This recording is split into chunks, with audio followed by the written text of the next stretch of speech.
आज हम पढ़ने जा रहे हैं पाठ 9 बातचीत का ढंग। तो हमारे बातचीत करने का ढंग कैसा होना चाहिए और हमारी बातें जो है सबको अच्छी लगनी चाहिए या बुरी। तो क्या है, हमारे बातचीत करने का ढंग बहुत ही अच्छा होना चाहिए, अपने बड़ों के साथ आदर से और प्रेम पूर्वक बातें करनी चाहिए। तो आइए बच्चों, इस पाठ में हम अपने बातचीत के ढंग को सीखेंगे।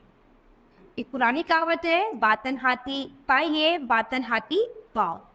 इसका सरल अर्थ यह है कि अगर किसी के साथ ढंग से बातचीत की जाए तो सुनने वाला खुश होकर आपको इनाम भी दे सकता है, जबकि उसी से खराब ढंग से बातचीत की जाए तो वह आपसे नाराज हो सकता है और आपका नुकसान भी कर सकता है। तो ये कहावत है कि अगर आप किसी से अच्छे ढंग से बातचीत करेंगे तो सुनने वाला खुश होकर आपको इनाम भी दे सकता है, लेकिन अगर आप उसी से खराब ढंग से बात करें तो वो गुस्से में आकर आपका नुकसान भी कर सकता है।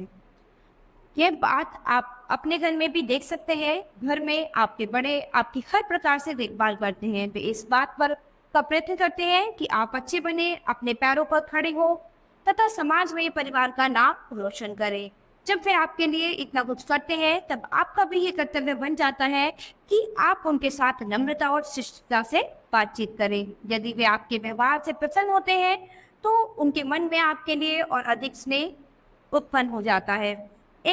अब एक बात पर विचार कीजिए, कल जब आप भी बड़े हो जाएंगे तब क्या आपको अच्छा लगेगा कि आपके छोटे आपसे अशिष्टता से बात करें? तो क्या है, घर में अगर आप अपने बड़ों से अच्छे से बातचीत करेंगे तो वो आपसे क्या होंगे, प्रसन्न होंगे और अपने मन में बहुत ही आपके लिए स्नेह उत्पन्न करेंगे। ठीक है, तो अब आप एक बात पर ही विचार कीजिए, जब आप बड़े हो जाएंगे और आपके छोटे आपसे अशिष्टता से बात करें या गलत तरीके से बात करेंगे तो क्या आपको अच्छा लगेगा? नहीं लगेगा। तो क्या है, हमें भी अपने बड़ों से अच्छे से बात करनी चाहिए, जिससे हमारे छोटे जो है हमें देखकर आने वाले समय में वो भी अपने बड़ों से अच्छे से आदर से बात करेंगे।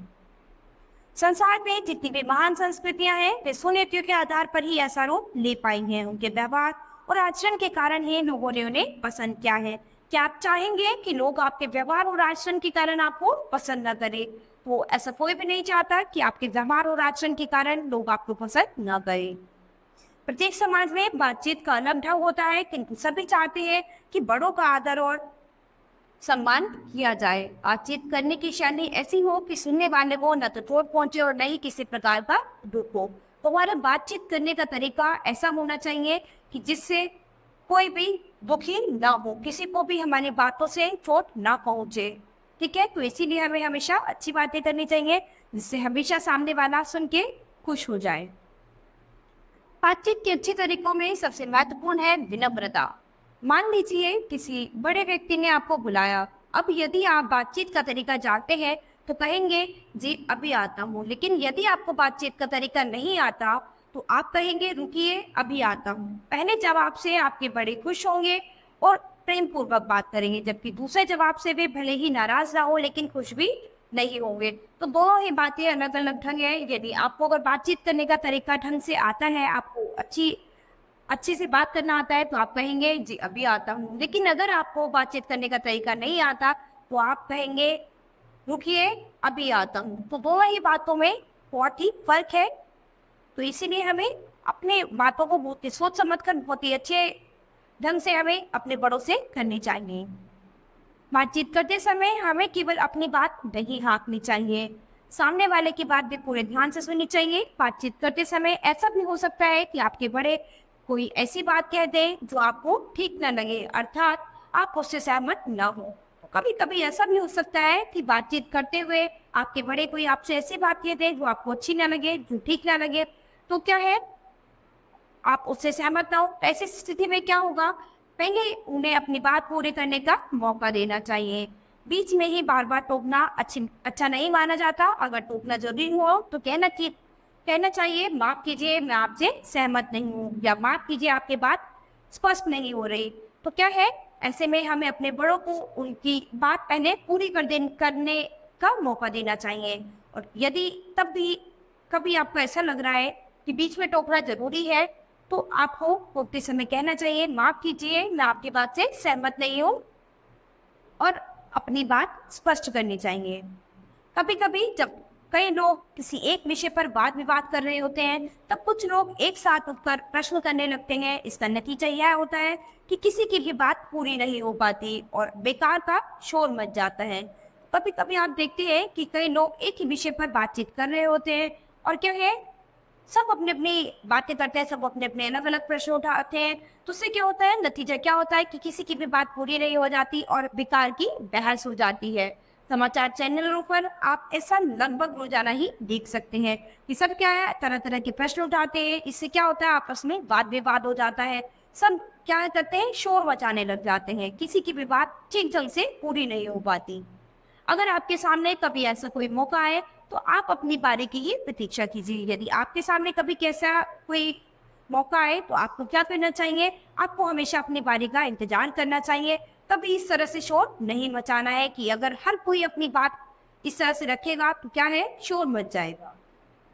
पिछली कक्षाओं में आपने पढ़ा ही होगा कि अपने से बड़ों से कोई वस्तु मांगते समय हमें कृपा कर यानी कृपया आदि शब्दों का प्रयोग करना चाहिए, जबकि कोई गलती हो जाने पर माफ कीजिए कहना चाहिए। तो ये शब्द आपने पिछली कक्षा में पढ़े हैं। यदि आपको कोई भी व्यक्ति कोई चीज देता है और किसी से भी कोई चीज मांगनी है तो आपको क्या करना है, आपको कृपया शब्द का प्रयोग करना है। और जब कोई गलती हो जाए आपसे किसी भी चीज में तो आपको उसके लिए माफी मांगना है। आपने कई बार देखा होगा कि पास पास बैठकर बातचीत करते समय भी कुछ लोग बहुत जोर जोर से बोलते हैं। कभी कभी कोई जब धीरे से प्रश्न करता है तब भी उत्तर देने वाला जोर जोर से बोलकर जवाब देता है। ऐसा करना अच्छा नहीं माना जाता। तो आपने देखा होगा किसी किसी की आदत है, कोई कोई व्यक्ति पास पास में बैठकर भी बहुत जोर जोर से बोलता है। और अगर कभी कोई व्यक्ति कोई धीरे से भी प्रश्न करता है तो कोई कोई क्या करता है, उसका बहुत जोर जोर से उत्तर देता है, जो कि गलत है। हमें ऐसा नहीं करना चाहिए। सामने वाला बहरा थोड़े ही है, जोर जोर से बोलने पर सामने वाले को भी परेशानी हो सकती है। आवाज उतनी ही होनी चाहिए कि आपकी बात सामने वाले को समझ में आसानी से आ जाए। तो ये गलत है कि सामने वाला कोई भी बहरा नहीं है। हमें अपनी आवाज केवल उतनी रखनी चाहिए कि सामने वाले को हमारी बात समझ में आ जाए। जोर जोर से बोलना गलत है, इससे क्या है, सुनने वाले पर गलत प्रभाव पड़ता है। अच्छी बातचीत के लिए आपकी भाषा भी अच्छी होनी चाहिए। अच्छी भाषा के लिए यह आवश्यक है कि आप अच्छी पुस्तकें पढ़ें।